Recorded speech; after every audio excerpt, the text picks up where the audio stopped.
So I thought I would make this video in sequence to my dislike for this whole Stop KONY campaign.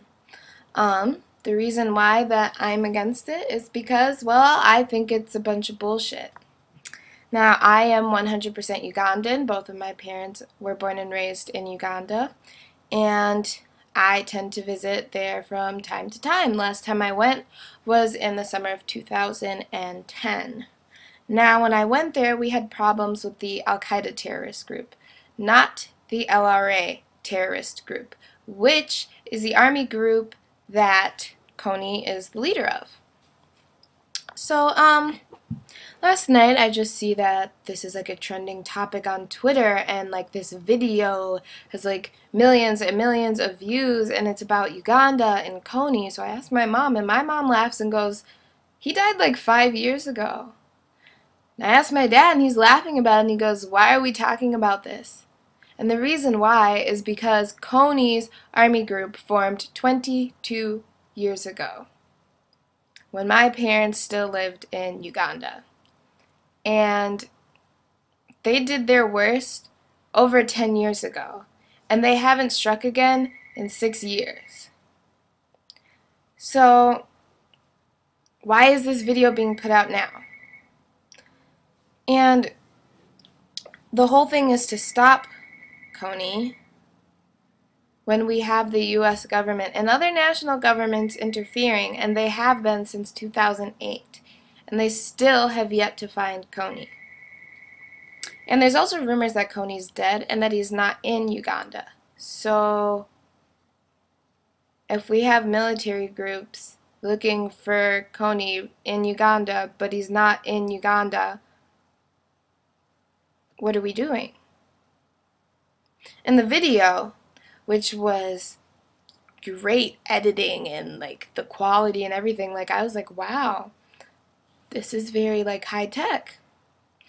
I looked into the Invisible Children. They make over $13 million a year as a company, and 31% of their donations actually go to the causes. And the donations that Invisible Children would send would have to go to the Ugandan military to help fight off KONY. But if KONY is not in Uganda, the Ugandan military can't cross into other territories. So what would they do? And I always talk to my brother, who's never left Uganda, and my grandmother, one of my grandmothers, both of them still live in Uganda as well. And every single time that I have been there, and I usually stay there for months at a time, not once did they ever mention KONY. So why are they making it seem like Uganda is one big hellhole because of KONY? Because it's not. So this video isn't really giving you the correct information. So before you go out and you're like, "Stop KONY 2012," and change your Facebook profile picture and make all these tweets about KONY, you should probably educate yourself. I mean, you shouldn't base it off of one YouTube video that a guy makes $90,000 a year for making these videos. He doesn't make it because he flies around the country and feels bad and decides he's going to sit at home and make this fantastic video to hope to make the world a better place. No, he is making a great living off of this. I mean, it's great if you want to send donations to anywhere for any causes, but you should probably do that through somewhere more trustworthy, like the Amnesty International. And then it's like, what happens to the other causes like Darfur, that AIDS movement, the Red movement, that kind of just went away? And then what's going to happen? How long is this going to last? Are we going to care about KONY until we actually get him? Or is it going to take something else to go on? Because there is something else going on right now. And you would know if you watch the news.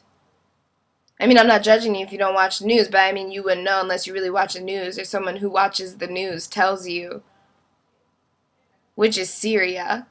And what's going on in Syria is way more extreme than what's going on, or what has went on, excuse me, when KONY was striking. So I just really want people to educate themselves. Like, I think it's great to become aware of things, but this is something that's being blown out of proportion. And the people who are doing it and who started it are making a lot of money off of this, and a lot of money off of us. So yeah, just like educate yourself. Woo, but go Africa. I mean, I love Uganda. It's a beautiful place. If you want to go visit it, it's fun. But go for the right reasons. Thank you.